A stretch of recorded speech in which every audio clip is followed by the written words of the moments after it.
Hey YouTube, welcome to my channel, Australian Jiao Shu.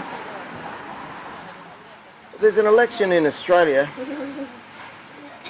at the latest in May this year, 2025, and I'd like to say there's a big difference between the major parties, but it's hard to pick the difference. I mean, they both maybe seem far left and scared to say anything that might go against what's been going on. But one difference would be one seems to want nuclear and one seems to want like ancient power, like windmills and that. I mean, it's when Australia's got coal, if not close to or if not the biggest exporter in the world of coal. So, you know,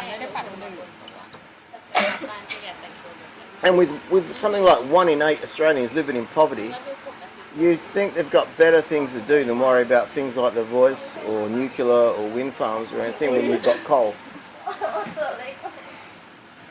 You know, like India's got something like 70% of their power from coal. China's something like 50%. China burns something like 30% more coal than all the other countries, all other countries in the world combined. India's got something like 285 power stations. China's got over 1,100. And as I said in other video, Australia's got something like 20 coal-fired power stations.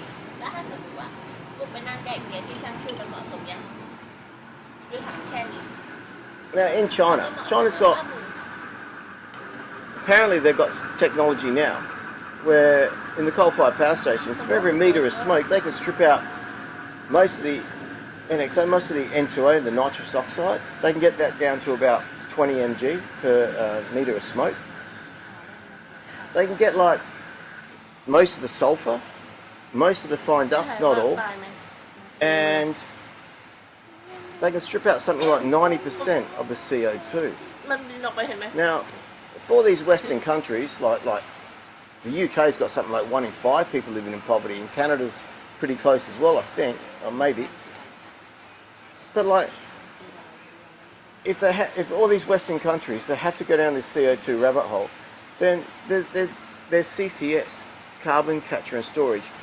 Now I think the left may have tried to front run this for many years, but CCS is basically re-injecting the CO2 back down into formations, and those formations are impermeable rock, and they've held hydrocarbons down, sometimes under high pressure, high temperature, for millions and millions of years. So all they're doing is re-injecting the CO2 down there. And if you imagine it basically a dome of impermeable rock, and everything outside that dome has seeped up to the seabed or the surface, and everything inside that dome, that's been trapped there for millions of years. So depleted reservoirs, they're just pumping them down there as well. And also you can use it for enhanced recovery of oil. Yes, it costs more, there's no doubt, but it's probably going to be mandated from government, so it's something that has to be done. But you do get power from coal, and you don't have to worry about these wind farms or nuclear. And nuclear, again, it's if Australia was ever attacked, I mean, you know, it's the first thing you do in a war. You knock out the fuel, you knock out the energy supplies. So, you know, a few missiles into a nuclear power station, there's a hole in the ground you can't go near for 10,000 years. You know? I mean, Australian immigration. I mean, at the turn of the century, the Australian population was something around 19.5 million. And at the end of 2024, it was something like 27.5 million. And even over the next 10 years, the government plans to bring in around 410,000 people net immigration, so that's another 4 million and a bit people. And that's incredible. And what that's doing as well is it's diluting the pie for generational Australians if the governments ever get their acts together with the resources and the dividends that Australians could get in the way of living, in the way of pensions and all that, because every passport is a pension.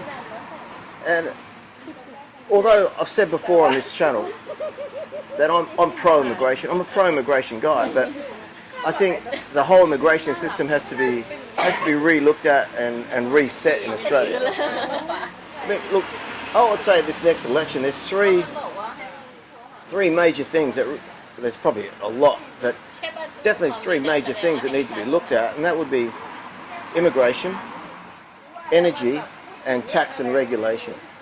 I mean, tax is a big thing that, like, all the lefties, you know, tax the rich and all that sort of stuff. I mean, at the end of the day, if you tax the rich, you may hurt the poor. And that works like the vast amount of money that goes to the top, to the individuals or the companies. If you tax all that, if you tax it even more, all that tax goes back to the state. Socialism. But if that stayed with the company or the individual, that allows that company to reinvest that money into that business and make the mine bigger or better, employ more people and something like that. I mean, I think Australia has to be careful not to go down the socialism route too much. I mean, you know, it's like the old saying with socialism, it's like a mousetrap with socialism. The only thing that's free is the cheese. Yeah. There's another thing with YouTube when it comes to Thailand is the cost of living in Bangkok, or the cost of living in Thailand. And we're in Bangkok now, but the cost of living is, and I've been here over 20 years, and I would say my comment for YouTube on cost of living in Thailand would be whatever you want it to be. I mean, if you want to fly in and go down to the Pattaya, Patong, Samui, the Nana Cowboy and all that, I mean, if you want to hang out in the nuclear zones, it's going to cost you money. If you want to stay like a cave dweller in your apartment and come out once a week, once a month, you can do that and it'll cost you a lot less, but what chick wants to date a brokey? You know, it's the same in your home country.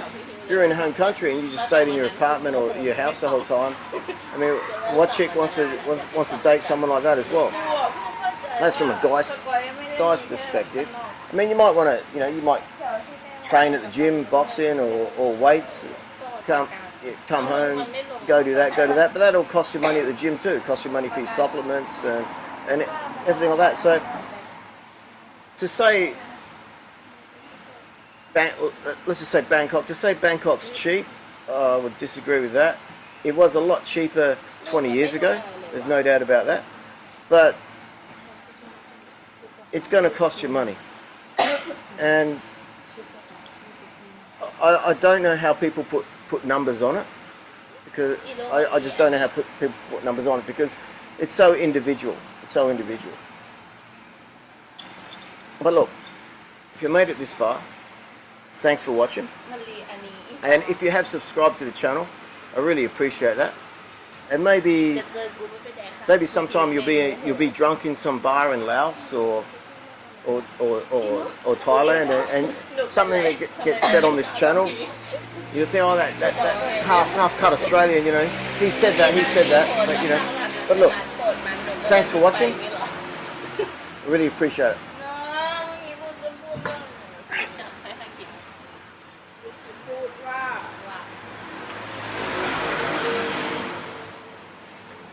หรือว่าตะเวนเส้นเป็นร้านโพสอะแต่วันเกิดร้านส้มตำ